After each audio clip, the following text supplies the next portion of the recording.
Hi everyone, my name is Katie Gertler. I am the Senior Media Producer for Campus Life, and today I'll be talking to you about marketing for your registered organization, and we'll be exploring various options and best practices for getting your event out there and your RSO as well. So just a quick overview of what we'll be talking about. We will go through the art request submission process. We'll talk about some effective marketing tools to use, and then also the best practices to follow for marketing. So to get started, I'll explain what an art request is. So first of all, it is a free service for all UMSL registered organizations. You don't have to pay for the design service or the printing service that we offer. We do free printing for rotunda banners and large posters in office. However, if you were to ask for, say, a 4x6 index card design or an 8.5x11 format, that's your responsibility to get that printed on the budget that your RSO has. But otherwise, rotunda banners and large posters are on us, and we hang those rotunda banners for you, and we can also put up some digital signage on the TVs that you see in the Millennium Student Center and Oak Hall and Provincial Hall as well. We also offer other design services. So let's say you don't really need an event poster, but you want to create some t-shirts for your registered organization, or you need a new logo, or maybe a brochure. We can pretty much do anything that you want or need. If you're ever not sure if we can do something for you, you're always welcome to reach out to us and ask, and more often than not, the answer will be yes.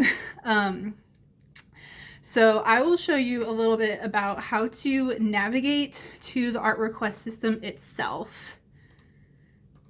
So I've found that the best way to get there is just to search UMSL OSI, UMSL Office of Student Involvement, whatever floats your boat. Just somehow get to the Office of Student Involvement website. And then from there, you want to scroll all the way down to Media Production. Click Art Request, and then submit your request. And then from there, you'll be taken to another page where you can sign in. I'm already signed in, so I don't have that option, but you just sign in with your SSO ID and password. And then once you're logged in through that, you'll come to this home screen here. So once you're on this page, you just click New Art Request, and then you follow these prompts down the line. So you'll fill out your student organization name, your event name, event date, when your artwork is needed, select what you need, and then you'll type out the copy here, and there's a chance to upload files as well. All of this is pretty self-explanatory, and there are instructions on how to use this website on the form. So I won't go into much depth or detail about that, but that's pretty much the art request system in a nutshell.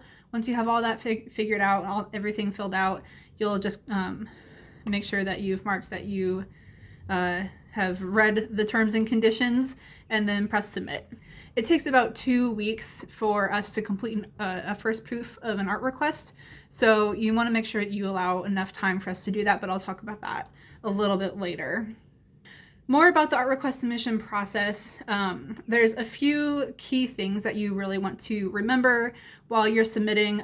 It's not just a matter of typing out something and submitting it. You really want to put some thought into what you're doing, what you're writing out for your art request. So first, as I mentioned, you want to give yourself time to advertise. So the recommended time to submit an art request is at least 4 weeks before your event. That gives us 2 weeks to design, or that gives us 2 weeks to create your design, and then that once you have that, you have 2 weeks after that to advertise.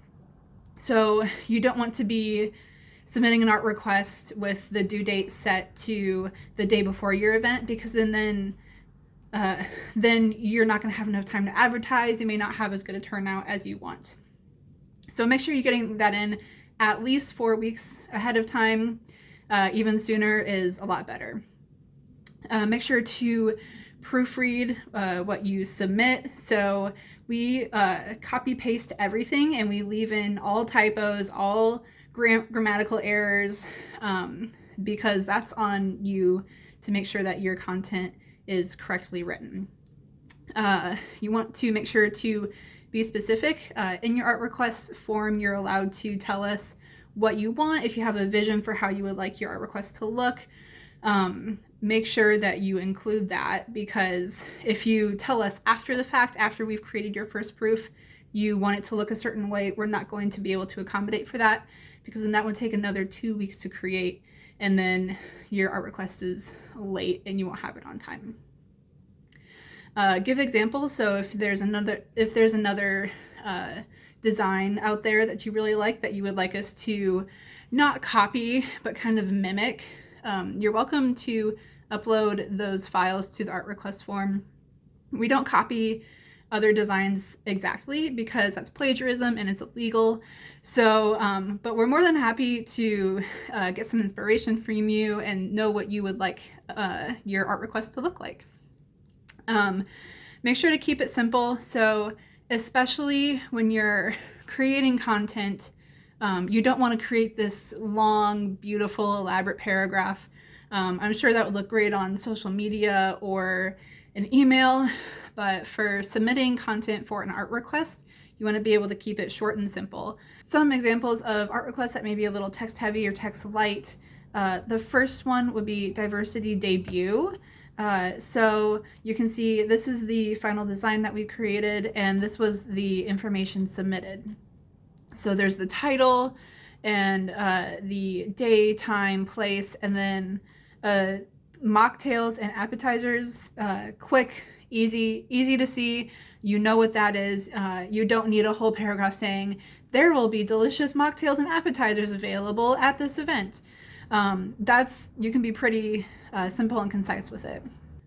An example of an art request that is a little bit more text heavy was the big event that we had last year.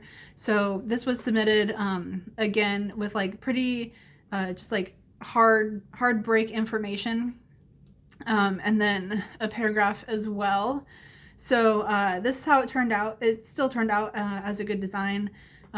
So you're not limited. You don't have to submit like 2 or 3 word sentences. Just keep in mind that keeping it simple gives us a little more flexibility on the design, and it's easier to communicate what you're trying to share with your audience. And then the final example that I'll share of kind of like a text light design was karaoke night that Associated Black Collegians had a few years ago. So again, this was submitted with all the basic information just listed out in a line. There was no big paragraphs or anything to design around. If there were big paragraphs, then it would have been a little more difficult to get this bottom section here. But this is how it turned out. So those are some examples of submitting an art request with basic information versus a lot of elaborate, well written out paragraphs. And you're also welcome to visit the Campus Life Media production section on the Office of Student Involvement website for more best practices. There are plenty of tips and advice, and then it even goes in a little bit more detail about the tips that I told you about for creating good content for your art requests and how to submit so that you have the best possible design. So again, you want to submit your art request at least 4 weeks before your event. That way we have 2 weeks to complete the art request, and you have time to go through and check everything, make sure everything looks good, and make any changes that you may have. And then you have 2 weeks after that to finalize your requests. And if you want your art request to look a certain way, be sure to let us know, because we will not be able to accommodate that, because that's an entire new design. We can do simple things like changing colors or fonts, but we're not going to be able to create a whole new design for you. And you do have 3 chances in your art request to make changes. So we send out the first proof, and you have a maximum of 3 proofs that you're allowed to have. So you have 2 chances to make any changes that you may need before we finalize your request, but we do not send out more than 3 proofs, just because otherwise some people would take 10, 12, 15 proofs, and then we would be there forever. So moving on to some effective marketing tools. It's not all about the rotunda banners. I know a lot of people will select rotunda banner as an option, which is perfectly fine. Again, we print those in office. You don't have to do anything. We print it, we hang it, and we take it down. So that is a good marketing technique, but it's not the only thing you should rely on. You should definitely be relying on digital marketing techniques as well. So once you submit your art requests, it's not all over from there. You do have to take a little bit of responsibility in marketing your event or your registered organization in order to attract the right amount of people and the right people. So if you're using social media, Instagram is a really great place to start. It's really lifestyle based, and you can use real photos and not as many graphics on Instagram. On Instagram, people like to see other people living lives they wish they were living. So you want to build an audience and loyal followers by showing real life before, during, and after your event. So again, if you're advertising for a specific event, maybe a week before and a couple days before, you share pictures of this event if it's happened previously, or you share pictures of people within your organization just having fun, living life. On the day of, maybe you take some pictures at the event and share them while the event is happening, and then after your event you can use those pictures as well, just to stay in people's minds. Maybe share an update on how your event went. Basically just showing other people, hey, this is what it's like to be in our organization, and we would love to have you there as well. You want to be paying attention to what you post. So the first 9 pictures on your Instagram are basically what people see you as. So if someone can get a good idea of who your organization is or who you are by the first 9 images they see on your Instagram, they decide if they like you or not. They decide if they want to follow you and if they want to see more. So here's some examples of the first 9. Some good examples are with UMSL. So we have the UMSL goose here, we have Louie, we have another Louie, we have the trident and the bus on campus, we have some students. It looks like this image is from an event perhaps. So you know when you see this that this is UMSL, because they make sure to regularly share UMSL specific images and not just vague pictures of people. Another good example is the UMSL Panhellenic Instagram. So all of these colors are very similar to each other. Whoever runs this Instagram makes sure that everything looks very similar, which is great. Consistency is awesome. And then next we have UMSL admissions. Again, this is very UMSL specific. We have pictures of campus on here. We've got some pretty fall colors that just happen to mimic the UMSL colors as well. And then we have an event graphic down here. I don't suggest sharing very many graphics on Instagram, just because since it is so picture heavy, graphics get lost kind of easily. People tend to scroll past them, and it's an accessibility issue as well, especially if you don't type out the text in your caption. So I would suggest trying to stick mostly with images that show or depict real life. So of course, another social media marketing tool is Facebook. Facebook is a little more versatile in terms of what you can do or share. So Facebook, I would highly recommend you to use this for directly promoting events. You can share information, graphics, pictures, whatever you want on here, and then it allows you to get engaged with your viewers a little bit easier. So you definitely want to be using these tools to target specific people.